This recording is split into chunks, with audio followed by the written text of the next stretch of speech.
გამარჯობა, მოგესალმებით. ვინც ხართ უკვე შემოსულები, თუ შეიძლება რომ მითხრათ, რამდენად კარგად ისმის ჩემი ხმა.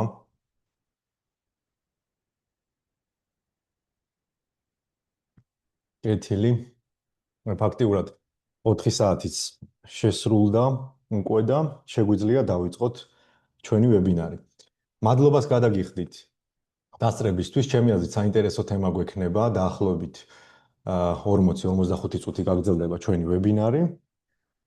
ვინც პირველები ხართ ჩვენთან და ჩვენ ვებინარებს აქამდე არ დასწრები ხართ, მინდა გითხრათ, რომ Intelcom ჯგუფი უკვე დიდი ხანია ვებინარებს ატარებს ფაქტიურად ყოველ ორ კვირაში ერთხელ და ისმის ხმა, როგორც მითხრეს კარგად.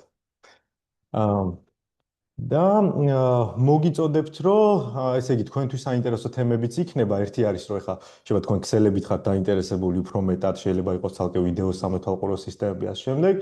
შეგიძლიათ გადახვიდეთ, აი ჩვენი საიტის ბოლოში არის YouTube-ის გვერდი ჩვენ და იქიდან დაასაბსკრაიბოთ და თან კიდევ ნახოთ იქ ლისტი არის, სადაც წარსულში ჩატარებული ვებინარები შეგხვდებათ. და მეორე არის, სადაც შეგიძლიათ, ესე იგი ჩვენ საიტზე სულ თავში, აი ნავიგაციის ბარი სადაც არის, მანდ არის ვებინარები და მაქედან რო გადახვათ, იქაც არის ჩანაწერები, პირდაპირ ნახავთ თქვენთვის საინტერესო თემას. ჩვენი დღევანდელი შეხვედრის თემა არის მართვადი სვიჩები და მის უპირატესობებს მიმოვიხილავთ. ეხლა როცა საუბარია უპირატესობებზე, ცხადია ჩვენ შევედრებით არამართვად სვიჩს, ხო? და რამდენიმე ძირითად ფუნქციონალურ შესაძლებლობას შევეხებით. ესე იგი, როგორი იქნება ჩვენი დღევანდელი საკითხები ვებინარის, ესე იგი, მართვადი სვიჩის და ზოგადად სვიჩის მუშაობის პრინციპს გავივლით და მაკ მისამართს ვახსენებთ. მართვადი სვიჩს შევადარებთ არამართვად სვიჩებთან, ვილანების მნიშვნელობაზე ვისაუბრებთ, STP და MSTP პროტოკოლს შევეხებით, COS ეგრეთ წოდებულს, Quality of Service, თქვენთვის კარგად ნაცნობი იქნება ეს თემატიკა, DHCP snooping-ი, ლინკის აგრეგაცია, LACP, ეგრეთ წოდებული Link Aggregation Control პროტოკოლი და ტრაფიკის შტორმ კონტროლი. აი ამ საკითხებს მიმოვიხილავთ. ბოლოს გვექნება კითხვა-პასუხი და ასევე გვექნება ერთი შეკითხვა ამ გავლილი მასალიდან და ამ ერთ შეკითხვას ვინც ყველაზე სწრაფად გასცემს პასუხს, გადაეცემა მიკროტიკის მართვადი POE სვიჩი. ესე იგი, მაშ ასე დავიწყოთ. ესე იგი, როცა საუბარი ახლა ქსელებთან უმეტეს თქვენგანს შეხება იქნება და ეს ქსელის ფუნდამენტები კარგად იქნება ნაცნობი, თუმცა ბევრი რამე ჩემთვისაც ახალი იყო, როცა ბევრ რაღაცას შევეხე, როცა ამას ვსწავლობდი. ესე იგი, ერთი არის, რომ ჩვენ ახლა ვიცით, რომ ზოგადად IP ტექნოლოგიაზე დაფუძნებული მონაცემთა გადაცემა ციფრულად ხდება IP მისამართი. ეს IP მისამართი ეს ორობით სისტემაში იწერება, ვიცით, ციფრული კოდი და ეს არის ნულიანი და ერთისგან შემდგარი, ხო? შესაბამისად, IP მისამართი ეხა ჩვენ ყველა ვიცით, მაგალითად 192, 168, 1.0-იან ამ შემდეგ ეს IP მისამართები ყველა არის 32 ბიტიანი. და ზოგადად 32 ბიტიანი IP მისამართები არ იყო საკმარისი იმისათვის, რომ მაგალითად ყველა რაუტერს აქვს თავისი IP მისამართი, ყველა ჩვენთაგან მოვიცით გარე IP-ს გულისხმობ public IP-ს და IPv6 მოიფიქრეს მაგისთვის და ესე იგი გარდა იმისა, რომ ვიყენებთ ჩვეულებრივ სიმბოლოებს, იქაც გამოიყენება 16-ობითი ჩანაწერი და ეს 16-ობითი რომ მიმოვიხილოთ, აი მაკ მისამართთან ეხა თქვენ გაგვთ შეხება და მაკ მისამართის ჩანაწერი რომ ადვილად გავარჩიოთ, საიდან მოვიდა ეს ციფრები. ესე იგი 16-ობიტში ჩვენ არ გვყოფნის რიცხვითი მნიშვნელობები და ვიყენებთ დამატებით A, B, C, D, E და F. და ესე იგი თითოეული ოქტეტი, აი აქ რომ შეხედოთ, ესე იგი 6 ოქტეტისგან შედგება და შესაბამისად 6-ჯერ 8 ჩვენ გვაძლევს, ესე იგი 48 ბიტიანი უნიკალური სისტემა გაგვაჩნია. და უნიკალური MAC ადრესი, ესე იგი ეს არის ფიზიკური მისამართი, რომელსაც იყენებს ნებისმიერი ქსელური მოწყობილობა. არ აქვს ეს მოწყობილობა იქნება ჰოსტი, თვითონ ქსელური მოწყობილობა თუ ასე შემდეგ. ყველა ქსელურ მოწყობილობას გააჩნია უნიკალური MAC მისამართი და ეხლა საინტერესო არის 48 ბიტიანი რომ არის MAC მისამართი, ანუ რამდენ device ეყოფა, ხო? ჩვენ ეს რომ ავიღოთ მაგალითად Samsung-ი, Apple-ი და ასე შემდეგ უამრავ ტელეფონს აწარმოებენ და აგერ უკვე მატრასებსაც და კონდიციონერიდან დაწყებული და არ ვიცი, ჩაიდნებსაც კი აქვს უკვე მაკვის სამართი და IP-რო smart home-ის და IoT გადაწყვეტები რაც არის. ამიტომ ესე იგი ის რაოდენობა რაც ჩვენ 48 ბიტიანი სისტემა გვაძლევს არის 291 ტრილიონი უხეშად რო დავამრგვალოთ ორი ხარისხად 48 შესაძლო ვერსია გვაქვს მაკვის სამართლის. ამიტომ წესი და რიგი ჩვენ ცივილიზაციას ეს რაოდენობა ეყოფა. ეხლა მაკი რატო დაგჭირდა და რატო შევეხებით? ანუ სუიჩის მუშაობის პრინციპზე ორიოდე სიტყვა რო თქვათ და შემდეგ გადავიდეთ სხვა საკითხებზე. ესე იგი თქვენთვის კარგად ნაცნობი იქნება ეს თემა, მაგრამ კიდევ ერთხელ რო გავიმეოროთ, სუიჩი მუშაობს ამ მაკმის სამართების ცხრილი საფუძველზე, ანუ როდესაც მოწყობილობა გამოგზავნის ფრეიმს და ფრეიმებს ვეძახით layer-ორ დონეზე OSI მოდელში data link layer-ზე, ანუ პაკეტს რომ ეძახიან, მაგრამ რეალურად ფრეიმი ქვია მაგას, ანუ წერილი, სადაც ჩანაწერი იქნება source maki და ამ source maki-ით ის დაინახავს რომელი პორტიდან მოვიდა და რა არის მისი maki. და MAC address tables გააკეთებს ამის მიხედვით. შესაბამისად თითოეული პორტიდან იცის მას ეზერნეტზე მაგალითად არ შეიძლება იყოს SFP, ხო? აქვს რომელ ინტერფეისზე რა MAC ყავს და შესაბამისად როცა დაჭირდება რომ შემოვიდა ფრეიმი და destination-ში მიდის, ვთქვათ, კონკრეტული MAC-ისკენ, იმან იცის უკვე რომელი პორტიდან უნდა გაუშვას. მე მგონი საკმაოდ მარტივი პრინციპი არის და ეხლა თუ მაგალითად მოხდა ისე რომ არ იცის მან რომელ MAC-ს უგზავნის, ან არ იცის რაც გულისხმობს, რომ მაგალითად შემოვიდა ისეთი destination MAC-ი, რომ მაგალითად თავის MAC address table-ში არ არის. ამ შემთხვევაში ამას გაუგზავნის უკვე FF-ის ჩანაწერს გააკეთებს, ანუ ყველას გაუგზავნის რა broadcast ad. ანუ broadcast-ი, unicast-ი და multicast-ი კიდევ ერთხელ ესე იგი რომ ვთქვათ, ეს არ გვისაუბრე ამ თემაზე, unicast-ია როცა ერთ-ერთზე ელაპარაკება ქსელური მოწყობილობა მეორეს, broadcast, ესე იგი multicast-ია როცა ერთი კონკრეტულ ჯგუფს ელაპარაკება, ხოლო broadcast-ი ერთი ყველას. აი ამ შემთხვევაში ერთი ყველაზეა საუბარი, გაუგზავნის ყველას. ეხლა რომ გადავიდეთ ესე იგი ჩვენ მინდა რომ ბევრ საინტერესო თემა შევეხოთ და მიმოვიხილოთ ძირითადი, ხა რა თქმა უნდა ბევრი სხვაობაა, მაგრამ ძირითადი რა სხვაობები გვხდება მართვად switch-სა და არამართვად switch-ს შორის. კონტროლს და მენეჯმენტს რაც ეხება, ესე იგი ჩვენ ტრაფიკზე სრული კონტროლი გვაქვს, როგორც ფიზიკურად, ასევე დისტანციურად და აი მაგალითად არამართვადი switch-ის შემთხვევაში ჩვენ ფიზიკურად შეგვიძლია ლოკალურად თუ იქ არ ვიმყოფებით იმავე ქსელში გულისხმობ იმავე ქსელსა შეიძლება გქონდეს თომა, მაშინ ჩვენ საერთოდ არ გაგვაჩნია და რომ ესე იგი მას ვერ აკონფიგურირება, მთავარი განსხვავება რა არის? ანუ მასში ჩაშენებულია ქარხნული კონფიგურაცია, რომლის შეცვლა შეუძლებელი არის. დეფოლტად შეიძლება ზოგიერთი აი ბჭყალებში ჭკვიანი ფუნქცია გქონდეს, არამართვად switch-ს, მაგრამ ან ვილანები გაატაროს მაგალითად, ახ ჩვენ ვილანებს შევეხებით, ხო? მაგრამ ანუ მისი მართვა, მენეჯმენტი, კონფიგურაციის შეცვლა, აი როგორ ჩვენ გვინდა და რა აი მე ფუნქციონალიზმის გამოყენება შეუძლებელია, ხო? და რატო საუბრობთ საერთოდ განსხვავებებზე და იმიტომ რომ ეხლა და რატო არსებობს საერთოდ ხო არამართვადი switch-ი? ერთი რომ ბიუჯეტურია, ხო? და მეორე რომ ჩვენ ეხლა როცა საუბარი გვაქვს კონტროლზე და მენეჯმენტზე და უსაფრთხოების კომპონენტით შემოდის, ხო? ჩვენ ვაწყდებით ისეთ საკითხებს, რომ თუ ქსელში, შიდა ქსელში კრიტიკული მოწყობილობები გვიყენია და არა სანქცირებული წვდომა მოხდა ქსელში, ამ შემთხვევაში შიდა ქსელზე როგორც კი დამყარდება კონტროლი,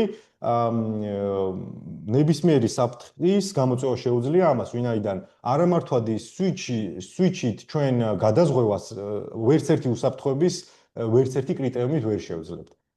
და შემდეგი ეს არის ერთი რომ ჩვენ შეგვიძლია მენეჯმენტს რაც ეხება რომ ნებისმიერი ინციდენტის შესახებ ავტომატური შეტყობინებები მაგალითად SNMP-ით შეგვიძლია პროტოკოლი გამოვიყენოთ და ასე შემდეგ და მაგალითად იმ მომენტში რა მდგომარეობაშია switch-ი, რომელიმე პორტი დაიწვა, არ მუშაობს, საერთოდ გადატვირთვათ ვისჭირდება, ვერც მაგას ვერ ვაკეთებთ არამართვად switch-ზე და რეპორტინგის არც ერთი მეთოდი არ გააჩნია.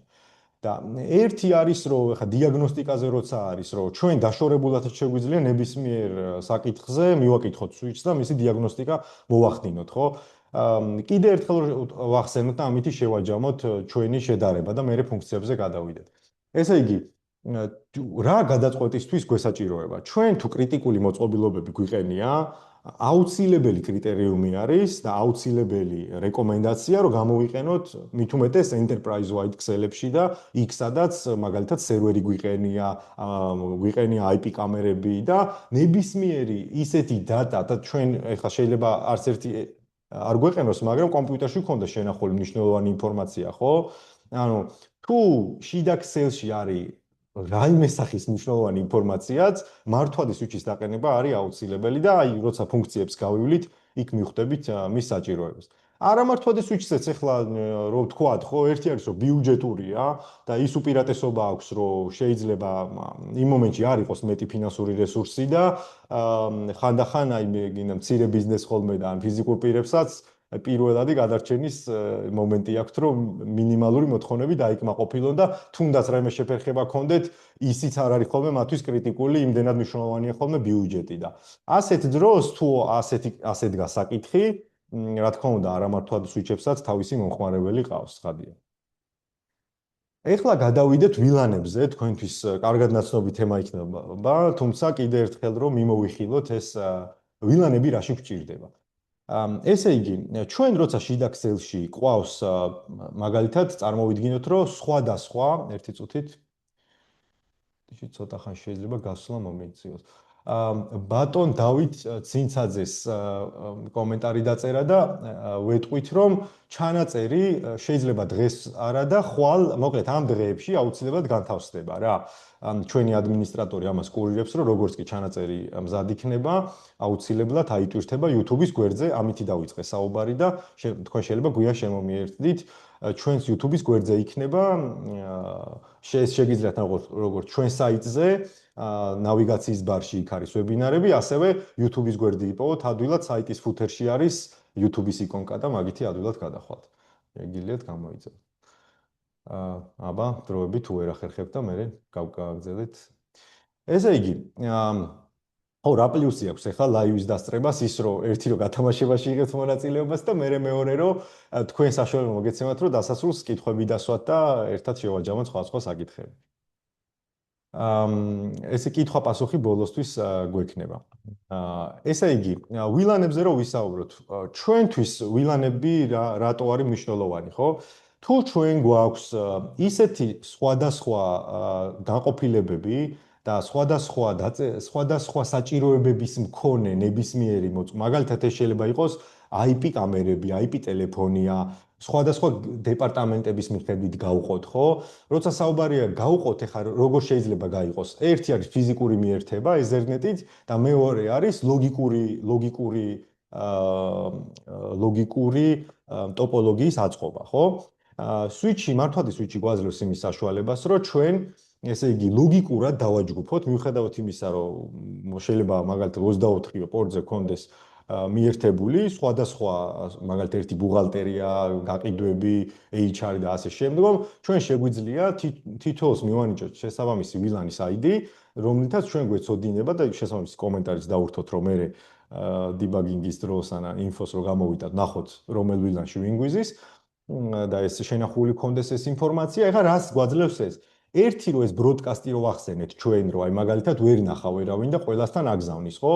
და უამრავი ინფორმაცია დაწყებული განახლებებიდან დამთავრებული, როგორც კი ჩვენ რაიმე საიტს გავხსნით ან რაიმე მეილს გავხსნით ისეთ რომელზეც შეიძლება სავარაუდოდ არ იყოს ისეთ მიზნებს არ ემსახურებოდეს, რაც ჩვენ ინტერესებში ჯდება, ხო? მარტივად რო ვთქვა.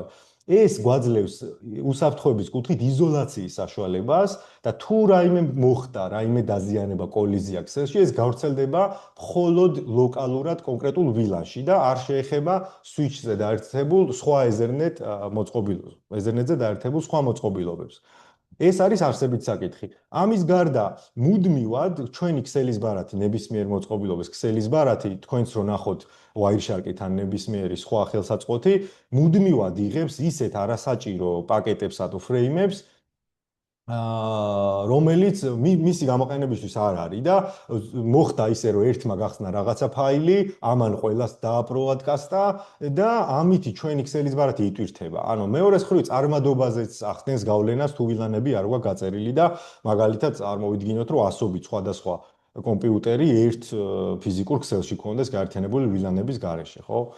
ამიტომ ესე იგი, რო ვთქვათ, broadcast domain-ების რაოდენობა იზრდება, მაგალითად, თუ მე მაქვს 100 device-ი, შეიძლება 5-5-ად დავყო და 20-20, ვთქვათ, ლოგიკურად დავაჯგუფო მათი ინტერესების და გამოყენების და ზოგადად ტრაფიკის ტიპის მიხედვითაც კი და მისი სენსიტიურობის მიხედვითაც კი და ზოგადად მცირდება მისი ზომა, ხო? ანუ თუ მე ვაჯგუფებ და ვყოფ, ესე იგი ზომაც მცირდება. და საფრთხეები ლოკალიზდება. ეხლა რო გადავიდეთ შემდეგ თემაზე, ესე იგი შევეხოთ STP პროტოკოლს. STP პროტოკოლი ჩვენ რას გვაძლევს?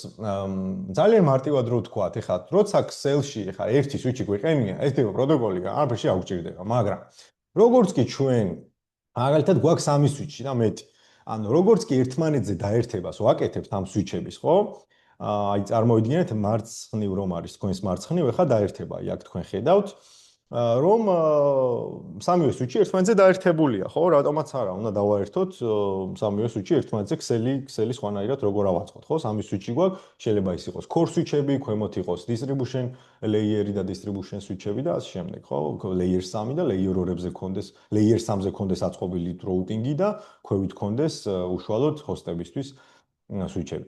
აქ რაშია საქმე? ესე იგი, STP არის პროტოკოლი, რომელიც თავიდანვე ჩართული არის მართვად სვიჩებში და როგორც კი დაინახავს, რომ ციკლი შეიკრა, ანუ დაინახა, რომ სამი სვიჩი ერთმანეთზე დაერთებული და ესენი ერთმანეთში ინფორმაციას ცვლიან, იქ ხდება ერთ-ერთი სვიჩის არჩევა root bridge-ად და ის ითვლის, რომელი ლინკი არის უკეთესი იმისათვის, რომ გამორთოს და აქ რა თქმა უნდა გამტარობებსაც აქვს მნიშვნელობა, თუმცა ჩვენ ხელითაც ერთი არის რომ ავტომატურზე შეიძლება დააყენოთ და თვითონ განსაზღვროს, მაგრამ მეორე არის რომ ქსელისადმი შეუძლია განსაზღვროს რომელი იყოს root bridge და შესაბამისად რომელი ინსტანტს ეძახიან, ანუ რომელი გზით იაროს სვიჩმა, ხო? ვთქვათ ერთი ინსტანტი შედგა და აი ამ შემთხვევაში STP-ზე ვილაპარაკეთ, რომ ამ შემთხვევაში root bridge არის პირველი და აი ეს ლინკი ესე გადაწყდა, რომ ეს ლინკი გათიშულიყო, ხო? ესე იაროს ქსელმა. და რატო უნდა გაიჩიოს? მაგალითად, თუ ბროდკასტი გაიგზავნება, წარმოიდგინეთ, რომ ჩვენ თქვით, რომ MAC address table-ში იგზავნება ისეთი MAC-ი, რომელიც არც ერთს არ ეკუთვნის მის ჩანაწერში, ხო? ეს რა თქმა უნდა, გააგზავნის ნებისმიერ trunk port-ზე, რომ გავიხსენოთ trunk-ი და access port-ები, ესე იგი trunk-ი არის, როცა routeri ან switch-ი გვაქვს მიერთებული, ხო? ანუ მეორე ქსელური მოწყობილობა. აუცილებლად მან გააგზავნის. ანუ რას იზავს? ერთ სვიჩი მეორეს გააგზავნის, მეორე მესამეს და ესე და ის მეორე ისევ პირველს და დაილუპება ქსელი. ანუ ეს ფრეიმი მუდმივად ივლის და რა თქმა უნდა ეს წარმადობას და შეიძლება საერთოდ ქსელი შეგვიფერხდება, ხო? რა თქმა უნდა ეს მოხდება და არაერთხელ მომხდარა, არაერთი მაგალითი მომისმენია მე სხვა ქსელის ინჟინერებისგან, რომ ეგეთი რაღაცები მომხდარა. ამიტომ ჩვენ გვაქვს რისი საშუალება, რომ მართვა სვიჩებში ეს ჩართულია, ჩვენ შეგვიძლია ერთი არის კიდევ RSTP, ესეც რო ვთქვათ, rapid spanning tree, ანუ აჩქარებულ რეჟიმში არის და როგორც კი სვიჩები ერთმანეთზე დაერთდება, მან ხდება ხოლმე, ესე იგი, ეს ერთი არის discard mode-ი, მეორე listening-ი, learning-ი და ბოლოს უკვე გაშვება, ხო?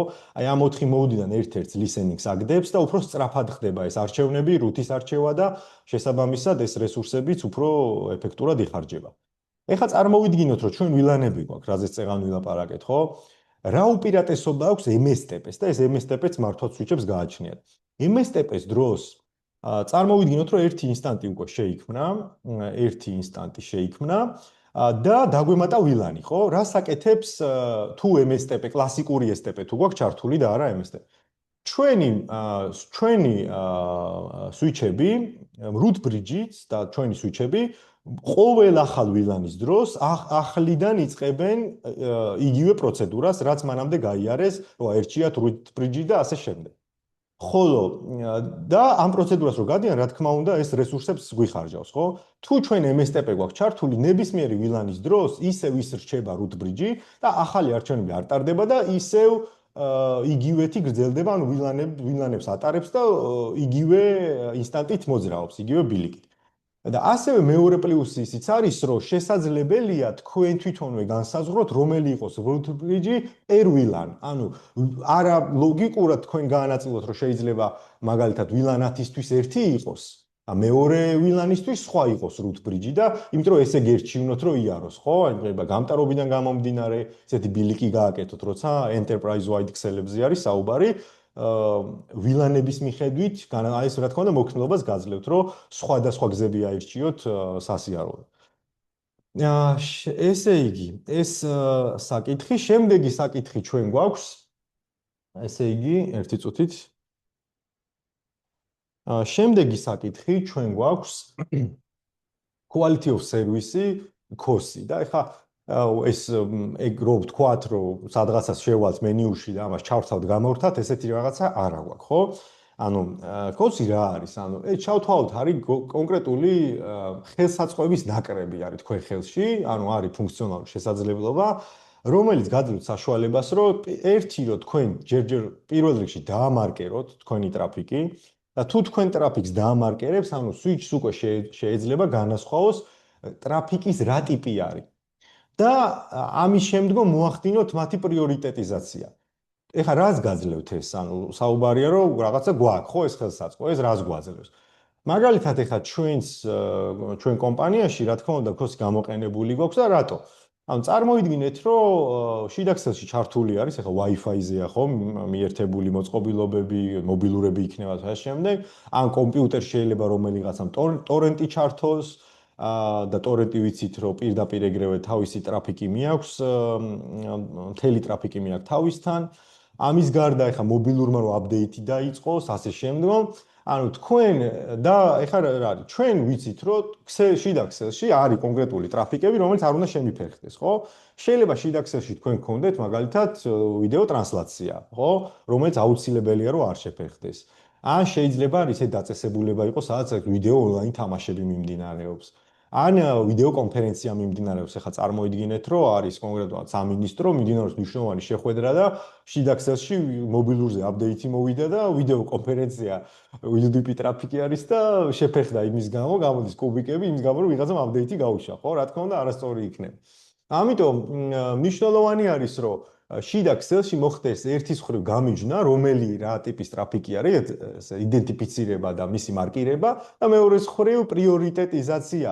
და აი თქვენ მარჯვენა მხარეს ხედავთ, როგორ ხდება მაგალითად VoIP ტრაფიკის დაპრიორიტეტება, რომ ისედაც ცოტა ტრაფიკს მოიხმარს და ეხლა მით უმეტეს ისიც თუ ვერ გამოვიყენეთ VoIP-ის დროს და შეგვიფერხდა ტელეფონზე საუბარი, ანუ რა სერვისები ჩვენთვის კრიტიკულია, მის პრიორიტეტიზაციას ვაკეთებთ COS-ით. ეს რა თქმა უნდა მართვადი switch-ის შეუძლია და არა მართვაც ეს არ შეუძლია. რაზეც ახლა ვსაუბრობთ, ყველაფერი მართვად switch-ს ეხება ცხადია, ამიტომ ვართ ჩვენ შეკრებილები. ესე იგი, ცოტა ჩქარავ საუბრობ და ვეცდები ცოტა ნელა ვილაპარაკო, რომ გასაგები იყოს შემდგომ კითხვა-პასუხის დროსაც მე დავბრუნდებით სხვა საკითხებს. ესე იგი, კიდე ერთხელ რომ მიმოვიხილოთ, რაზე ვილაპარაკეთ. ვილანებს შევეხეთ და ვილანების უპირატესობები ავხსენით. STP-ს შევეხეთ, რატო არის მნიშვნელოვანი ავხსენეთ, რომ ქსელი არ ჩაიციკლოს. COS-ი ავხსენით, რომ ტრაფიკის მარკირება აუცილებელია შიდა ქსელში, რომ განვასხვაოთ, რა ტიპის ტრაფიკია და როგორ მოძრაობს, ეს განსაზღვროთ და რომელიც ჩვენთვის მნიშვნელოვანია, მეტი პრიორიტეტი მივანიჭოთ, რომ ჯერ რა გაატაროს და მერე რა. და ეხლა გადავიდეთ DHCP snooping-ზე. DHCP snooping-ი, ეხლა DHCP თქვენთვის ნაცნობი არის, ხო? Dynamic Host Control Protocol-ი და DHCP როგორ მუშაობს, ხო? ანუ ესე იგი არის DHCP request-ი და DHCP offer-ი. DHCP request აგზავნის klienti, host-ი, როცა ეს თქვენ კარგად იცით, რომ როცა მას ჭირდება დინამიურად მიიღოს IP მისამართი და რისთვის არის IP მისამართი საჭირო, ქსელში გავიდეს, ხო? და შეიძლება ეს სერვერზე გქონდეთ აწეული DHCP სერვერი, შეიძლება გქონდეთ თქვენს რაუტერზე და როგორც კი ქსელში ჩაირთვება ახალი მოწყობილობა, ის აგზავნის offers და უпростоად request აგზავნის და offer-ი ვისაც შეუძლია, ის უგზავნის კონკრეტულად IP მისამართს. კონკრეტულად გაწერილია რა ფული, ასე ვთქვათ, რა IP მისამართების ჯგუფიდან უნდა დაარიგოს IP მისამართი და ერთ-ერთ IP მისამართს მიანიჭებს, ხო? ეს ყველამ კარგად ვიცით. რას აკეთებს მართვად switch-ში DHCP snooping-ი? ეხლა წარმოიდგინეთ, რომ თუ switch-ზე დაერთდა ისეთი მაკი, ეხლა ჩვენ არ გვისაუბრია თემაზე, რომელიც ჩემთვის არანაკლებ მნიშვნელოვანი არის. მაგალითად, ჩვენ შეგვიძლია port security-ს რასაც ეძახიან, მაგალითად, MAC locking-ი და შეიძლება შეგხვდეთ ან კიდე სხვა ტერმინები. აი, მაგალითად, მართვაც switch-ზე მე შემიძლია კონკრეტულ switch-ს უთხრა, რომ შენ როცა შეგიერთება Ethernet-ით კონკრეტული MAC-ი, მხოლოდ ეგ დაუშვი. ანუ სხვა MAC-ი როგორც კი დაერთება, შეიძლება SNMP ავწიო და მომცეს შეტყობინება, რომ სხვა MAC-ი დაერთდა და მეორე რომ არ გაუშვა ქსელში. ანუ მარტო კონკრეტულ MAC-ები დაუშვა და შეიძლება ქსელში გავაკეთო ისე, რომ ერთხელ ხო გავანაწილე switch-ზე მოწყობილობები და უთხრა, რომ აი ეს MAC-ები რაც ისწავლე, ეს ამ პორტიდან შენ ეს MAC-ი იცოდე და როგორც კი შენ სხვა MAC-ი მოგიერთდება, მოკლედ არ დაუშვა. ეხლა ეს რატო არის? წარმოვიდგინეთ, რომ ეხლა ფიზიკურად თუ თქვენს სერვერულ ინფრასტრუქტურაზე ან შეიძლება მაგალითად რომელიღაცა სართულზე გედგეთ, აი წარმოვიდგინოთ საავადმყოფო ან სასტუმრო არის და რომელიღაცა ესე იგი რეკში უდევთ რომელიღაც სართულზე სვიჩი, ხო? ეხლა შეიძლება ყველაფერი ისე რამდენიმე სართული თუ მით უმეტეს სწორიც არის, რომ სართულებს შორის გაანაწილო. ჩვენ ვიცით, რომ Ethernet შეზღუდვა აქვს და 100 მეტრზე მეტად Ethernet-ის კაბელი ვერ ატარებს, ხო? დაახლოებით ეს მანძილები არის. ამიტომ სართულებს შორის როცა ჩვენ გვაქვს სვიჩები, შეიძლება აღმოჩნდეს ისე, რომ ვიღაცა თავისი ლეპტოპით, თავისი Ethernet კაბელით მივიდა გამოაერთა კონკრეტული მოწყობილობა და თავისით შეერთდა. ანუ ისეთი ადამიანი, რომელსაც სხვა მიზნები გააჩნია, ხო? ანუ მან უნდა იცოდეს, რომ ის შიდა ქსელზე წვდომას ვერ მოიპოვებს. ხო? ეს ერთი საკითხი. და ამ დონეზე ჩვენ პორტზე შეგვიძლია კონკრეტული MAC-ები დაუშვათ. მაგრამ ეხლა რომ დაუბრუნდეთ ჩვენ DHCP snooping-ს. DHCP snooping-ი ჩვენ რის საშუალებას გვაძლევს? როგორც კი ჩვენ ჩავრთავთ, აი წარმოვიდგინოთ, რომ გვაქვს 24 პორტიანი სვიჩი და პირველ პორტზე დაერთებული არის, რაღაც uplink-ზე დაერთებული მაქვს როუტერი. როუტერისგან მე აუცილებლად უნდა მივიღო, ან როუტერიდან წარმოვიდგინოთ, რომ ერთი როუტერი მაქვს, აქეთ მხარეს შეიძლება მქონდეს სერვერი, ხო? და გადავწყვიტე, რომ ჩემი DHCP სერვერი მქონდეს არა როუტერზე, არამედ მქონდეს სერვერზე. მაგალითად მეორე პორტზე მაქვს DHCP სერვერი და იცის, რომ ქსელურ მოწყობილობას უნდა დაურიგოს IP მისამართები, ხო? კონკრეტულ ქსელში, როცა ვიღაცა დაერთდება. ეხლა წარმოვიდგინეთ, რომ დაერთდა ეს მოწყობილობა დანარჩენ სხვაზე და ამან რა თქმა უნდა დაურიგა ეს IP მისამართები, მაგრამ თუ DHCP snooping-ი არ იქნება ჩართული და გააქტიურებული ამ switch-ზე და ეს რას ნიშნავს? ჩართვა და გააქტიურება. ანუ მე ვეუბნები, რომ მეორე პორტიდან, რომელზეც სერვერია ჩართული და ის სერვერზე მაქვს DHCP სერვერი აწეული, მე მივცემ როგორც ესე იგი trusted device მივანიჭებ რა და trusted device-ი რის საშუალებას გვაძლევს, რომ დაუშვას ოფერი ქსელში. ანუ DHCP ოფერი დაუშვას, რაც ნიშნავს, რომ მისცეს საშუალება, რომ გასცეს IP მისამართი ამ პორტიდან გასცეს. ხოლო დანარჩენ პორტებს ყველას ვეთყვი, რომ თქვენ untrusted პორტები ხართ, შეიძლება ცოტა ცუდად ჟღერდეს. მაგრამ untrusted პორტი რას ნიშნავს, რომ ესე იგი მხოლოდ request-ი შეუძლია. და DHCP request-ის დროს, ანუ მიიღებს offers მხოლოდ მეორე პორტიდან. ეხლა წარმოვიდგინოთ, წეღან რო ახსენეთ, რომ მაგალითად მე-3 მე-4 ნებისმიერ პორტზე რო დაერთეს ვინმე და DHCP offer-ი გაუგზავნოს მოტყუებით, რომ აი მოდი ჩემგან აიღე IP მისამართი, ის არ აიღებს. ანუ არ ექნება switch-ის დონეზე იქნება შეზღუდული, შესაბამისად რას გვაძლევს, რომ ესე რომ არ იყოს, ანუ DHCP snooping-ი რომ არ გამოვიყენოთ, ჩვენ იმის რისკს უშვებთ, რომ ვიღაცა როგორც კი არასანქცირებულად შეძლებს ჩემს ქსელში DHCP request-ის უпростоრად offer-ის გაგზავნას და ჩემი რომელიმე მოწყობილობა ამ IP მისამართს აიღებს, ეს ნიშნავს, რომ ამ მოწყობილობის გავლით გადის უკვე ტრაფიკი და შესაბამისად ტრაფიკის კონტროლის საშუალება ეძლევა ამ პიროვნებას, რომელმაც ეს მოიმოქმედა, ხო? მე მგონი მარტივად და გასაგებად ავხსენით ეს საკითხი. ეხლა გადავიდეთ შემდეგ საკითხზე. ჩვენ გვაქვს ესეთი საკითხი, ერთი წუთით. ჩვენ გვაქვს შემდეგი საკითხი, ესე იგი ეს არის ლინკის აგრეგაცია.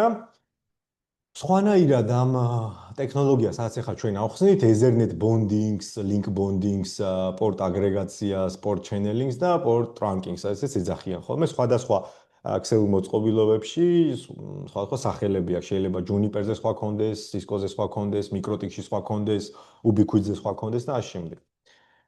ესე იგი, ლინკის აგრეგაცია რის საშუალებას გვაძლევს? ჩვენ შეიძლება მაქსიმუმ 16 პორტი 16 პორტი დავაერთოთ ერთმანეთზე. თუ შეიძლება ბოლოსთვის კონკრეტული მაგმის სამართლობრივი. თუ შეიძლება ბოლოს რო გავიაროთ ეგ საკითხები. ესე იგი, ეს რას ნიშნავს? ესე იგი, მე თუ მაქვს switch-ის, რომელსაც გიგაბიტიანი გამტარობა გააჩნია, ხო? ანუ და მე მინდა უფრო მეტი გამტარობა თითოეულ პორტზე. მაგალითად, მინდა რომ მქონდეს 2 გიგაბიტიანი ლინკი. მე შემიძლია მარტივად დავდგე და ამ პროტოკოლის გამოყენებით გავაკეთე ხა მაგალითად MikroTik-ზე ეგრე არის, რომ ჩააგდებ slave-ებში ერთ bonding-ს შექმნი, და იქ slave-ებში ჩააგდებ როგორც ერთ switch-ის პორტებს, ასევე მეორეს, რომელიც ფიზიკურად ერთმანეთზე დაერთებული გაქვს და გექნება ერთი ლოგიკური ლინკი, ფიზიკური ლინკებისგან განსხვავებით, ორი ფიზიკურისგან განსხვავებით, ერთი ლოგიკური გექნება და უკვე გამტარობა გექნება 2 გიგაბიტი. და იწეღან რომ საუბრობდი რომ 16-ის დაერთება შეგიძლია, ანუ მაგრამ აქედან 8-ის აწყობა შეგიძლია რომ ერთმანეთზე მიავა. მაგალითად 8 მიაერთო ერთმანეთზე. ოღონდ ეხა წარმოიდგინეთ რომ მაგალითად პირველი 8 პორტი არის ერთმანეთ 16 გაქვთ მიერთებული და 8 არის 8-ზე არის აწყობილი ერთი ლოგიკური ლინკი და გაზრდილი მაქვს ჩემი გამტარობა. თუ მოხდა ისე რომ რომელიმე ეზერნეტი დაზიანდა, ანუ ვერ გაატარა ტრაფიკი რაღაცა მიზეზის გამო, მოკლედ დაზიანებულია, იმ დანარჩენ სარეზერვო დაერთებებსაც გამოიყენებს. ანუ ჩავთვალოთ სარიელი ლიანდაგებია, რომლის გამოყენების საშუალებაც გააჩნია მატარებელს რა. იქ მატარებელი არ დადის, მაგრამ რო დაჭირდეს გაივლის. ეს რა თქმა უნდა დიდ ქსელებში შეიძლება ესეთი გადაწყვეტაც გამოვიყენოთ, მაგრამ აი მარტივად რომ მივუდგეთ ნებისმიერ ქსელში, თუ ჩვენ ახლა არ გვაქვს შესაბამისი გამტარობა, იმის ხარჯზე რომ მე Ethernet ლინკები მიმცირდება, მაგრამ მაგდენი პორტი შეიძლება არ მჭირდებოდეს, გავაერთიანო და გამტარობა გავზარდო. ეს რას გვაძლევს? ანუ ეკონომიკური ეფექტიანობა, ცხადია, დამატებითი ხარჯები არ გვაქვს იმისაც, რომ სუიჩები გამოვცვალოთ ან ასე შემდეგ, ან რაღაც ახალი დავიმატოთ და ეს სხვა დაშუალებით გამოვიყენოთ. და ფიზიკური რესურსების ოპტიმიზაციას ვაკეთებთ, ანუ ეს არის, რომ ტრაფიკს ვაბალანსებთ ლინკებს შორის. ესე იგი, ეხლა გადავიდეთ ბოლო საკითხზე. ეს არის ტრაფიკ შტორმ კონტროლი. ბევრ საკითხზე ვისაუბრეთ აქამდე და ეხლა მეც ჩემი აზრითაც ეგრე შევაფასებდი ამ განხილვას, რომ ჩქარა მიმდინარეობს რაღაც საკითხებზე საუბარი და შეიძლება დროში რო ვარ შეზღუდული და ბევრ საკითხებს შევეხეთ, შეიძლება ამის უფრო ფართოდ გაშლა. თუმცა თქვენ შეგიძლიათ ეს YouTube-ის ჩანაწერს უყუროთ, თქვათ რაღაც საკითხებს ისევ დაუბრუნდეთ, ამ თითოეულ თემაზე ცალსაკე წიგნებიც კი არის და შეგიძლიათ ცალსაკე გაიაროთ, ბევრი სხვა საკითხი უფრო სიღრმისეულად. თავარი არის, რომ კონკრეტული ფუნქციონალური შესაძლებლობის შესახებ როცა იცი, ქსელის ინჟინერმა შენთვის ადვილი ხდება უკვე შემდგომ ამის მოძებნა, მით უმეტეს AI-ის ეპოქაში და გამაში გარკვევა და ასე შემდეგ. თავარია ვიცოდეთ, რომ გარკვეული შესაძლებლობები არსებობს, ხო? ესე იგი, ბოლო საკითხი, ეს არის მე-6 ფუნქციონალური შესაძლებლობა, ეს არის ტრაფიკ შტორმ კონტროლი. ესე იგი, ჩვენ რისის გაკეთების საშუალება გვაქვს? ერთი რომ რაში გვჭირდება, ხო, აი დავიწყოს ტრაფიკ შტორმ კონტროლი. ანუ თუ ჩვენი ქსელი დაიფლუდა, დაფლუდვას რას ვეძახით, რომ შემოვიდა ძალიან სწრაფად ბევრი ტრაფიკი. და დიდი ტრაფიკი შემოდის სწრაფად, ამ შემთხვევაში, როგორც ეს არის ნებისმიერ ბროდკასტზეც, მალტიკასტზეც, უნიკასტებს ნებისმიერ ტრაფიკის შემთხვევაში. ან როგორც კი შემოდის ბევრი ტრაფიკი, ეხლა მაგალითად Cisco-ის შემთხვევაში არის საშუალება იმისა, რომ დაადგინოთ კონკრეტული ბარიერი, ანუ წამის რა პერიოდში რამდენი შემოვიდეს და დანარჩენი დადროპოს, ანუ არ გაატაროს იმისათვის, რომ ჩვენი switch-ის რესურსები ოპტიმალურად იქნას გამოყენებული. ეხლა როცა საუბარი გვაქვს switch-ის რესურსებზე, აი წარმოიდგინეთ, რომ დაიფლუდოს ქსელი, ანუ შემოვიდა კონკრეტული პორტიდან დიდი ტრაფიკი, ბევრი პაკეტები ერთდროულად, ანუ მის გადამუშავებას ფიზიკურად ვერ მოასწრებს და ქსელი შეიძლება გაგვეთიშოს კიდეც, ხო? ამიტომ ეს მნიშვნელოვანი ფუნქცია არის, რომ ჩვენ არ მივცეთ რომელიმე გარეს ან ვირუსი იქნება თუ რაღაცა მსგავსი შემოტევა, რომ შემოვიდა ბევრი ერთდროულად ბევრი სხვადასხვა ზომის ფრეიმები ჩვენ ამის ანუ საზღვრავთ წინასწარ რამდენი არის და ამას არ უშვებთ, ხო? მიკროტიკში მაგალითად პირდაპირ შეგიძლიათ დააყენოთ ავტოზე და ამან იცის, რომ მისი რესურსი რა არის, რამდენი უნდა დაუშვას და იმის მეც უბრალოდ დადრობავს. ეს საშუალებას გვაძლევს ხადია, რომ ქსელმა იმუშაოს, ხო, განაგრძოს მუშაობა და ეგეთი ტიპის შეტევებს გაუწევთ.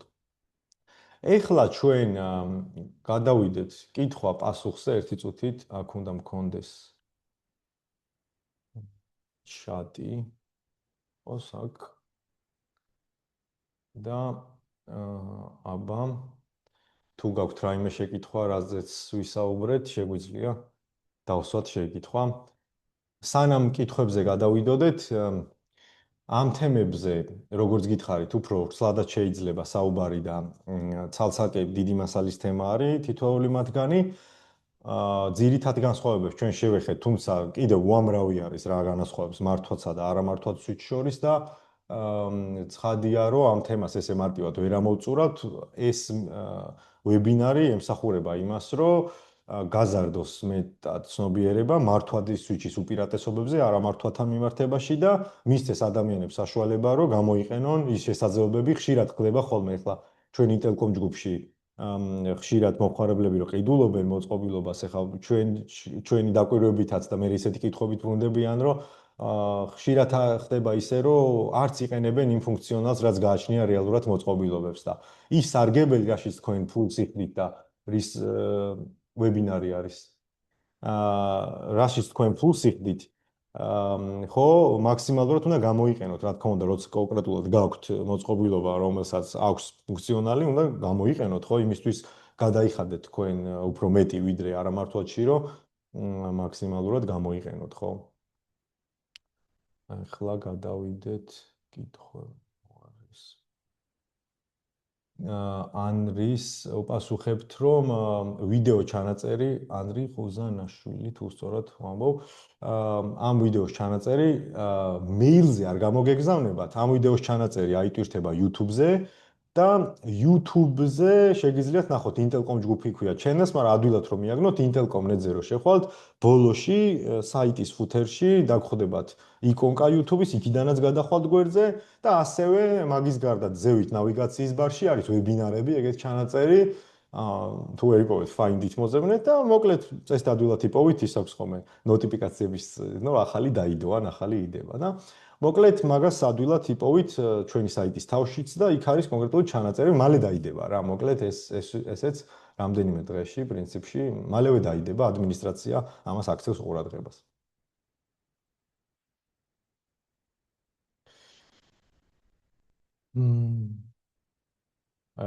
კარგით, ესე იგი, როგორც ხდება მეშვიდე ერთმანეთში რაღაცა განხილვა არის, როგორც ხედავ, ძალიან საინტერესოა ქსელების შესახებ. დიახ, ჩვენ დაგვემატა მაგალითად გეტყვით, რომ კარგი რა არის ახლა, ხო?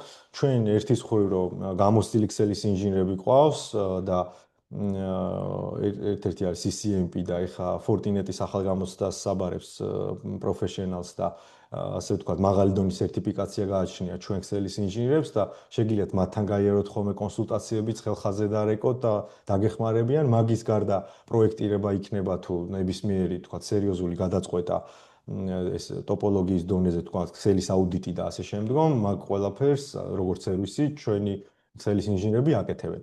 ამის გარდა, თქვენ პროდუქტების ჭრილშიც ჩვენ ახალი ქსელის ინჟინერი დაგვემატა, რომელიც ჩვენ პროდუქტებს უფრო მეტად განავითარებს და ამ მართულებითაც უფრო მეტად ქსელის კუთხე გაძლიერდება ჩვენთან ნამდვილად და ადლობა ამ კითხვისთვის, კომენტარისთვის. ხო. კარგით. თუ არის რაიმე შეკითხვა, აი ხელი იყო აწეული და რაღაცნაირად თუ როუტერიდან ვაკონტროლებ ქოსტს და დავაერთი არამართვადი სვიჩი, ამ სვიჩიდან წამოსული ტრაფიკი თუ იქნება დალაგებული. ეხლა ნახეთ რაშია საქმე. ესე იგი, თუ ქოსით აკონტროლდა სვიჩიდან წამოსული ტრაფიკი. ესე იგი, სვიჩზე რა ტრაფიკი თავარია, თქვენ მოახდენოთ ტრაფიკის მარკირება. ანუ ამ სვიჩზე რა ტრაფიკით შემოვა და თქვენ დამარკერებული გაქვთ, აი მიკროტიკის შემთხვევაში ჩვენ თქვით, რომ ესე იგი, იქ არის queue-ები და იქ აკეთებ შენ კონკრეტულად როგორ დააპრიორიტეტო ტრაფიკი და ასე შემდეგ. და თქვენ თუ გაქვთ ესე კიდე გავიმეორებ, დაპრიორიტეტებული დამარკერებული შეგიძლიათ დაპრიორიტეტება. არ აქვს მნიშვნელობა საიდან არის წამოსული ეს ტრაფიკი. თავარია მას შეძლოს ამ ტრაფიკის განსხვავება და თქვენ შეძლოთ ამ ტრაფიკის განსხვავება რომ დაამარკეროთ. თუ იდენტიფიცირებადია ტრაფიკი, ცხადია პრიორიტეტიზაცია იმუშავებს.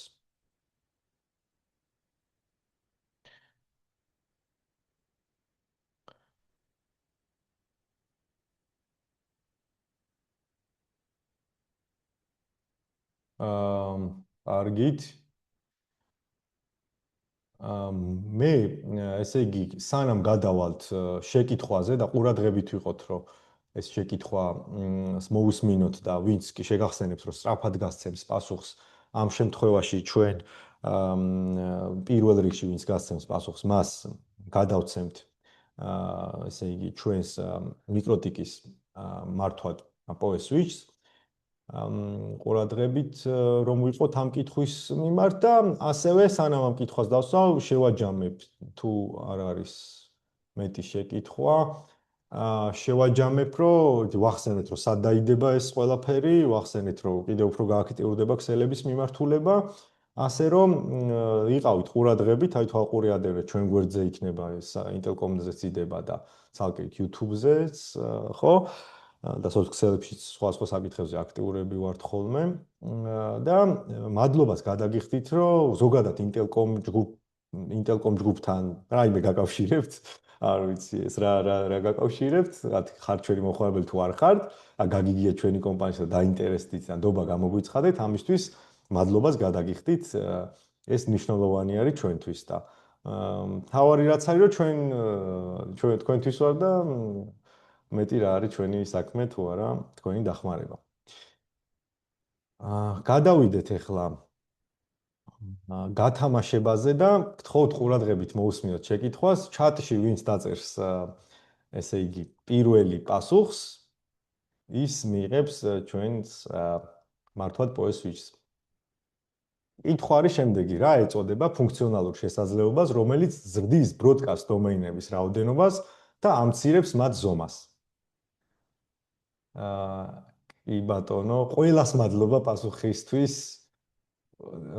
მიხარია რომ გვისმენდით და ისედაც ეს თქვენთვის ნაცნობი თემა, უმრავლესობა ტექნიკური პერსონალი ესწრება ამ საკითხს და ამ ჩვენს ვებინარს. ესე იგი, რომ ვნახოთ 4 საათი და 41, ანუ იმ წუთის განმავლობაში ბევრმა დაწერა და მოდი მივულოცოთ ჩვენ გამარჯვებულს და დღეს თუ არა, სხვა ვებინარებსაც დაესწარით და იქნებ კიდე მოგეცეთ შანსი თუ დანარჩენებს გულისხმობ. ესე იგი, გვარი წავიკითხოთ. დავით გამხიტაშვილი. აი ეს პიროვნება მიიღებს ჩვენგან ამ switch-ს. და მადლობა, ყველას მადლობას გადაგიხდით მონაწილეობისთვის. და იყავით ყურადღებით. ჩვენ ნამდვილად საინტერესო თემებს შემოგთავაზებთ მომავალშიც. დიდი მადლობა ყველას და დიდ პატივისცემას გიფიქსირებთ კიდევ ერთხელ. დიდი პატივისცემა და მადლობა თქვენ. აბა დაგემშვიდობებით.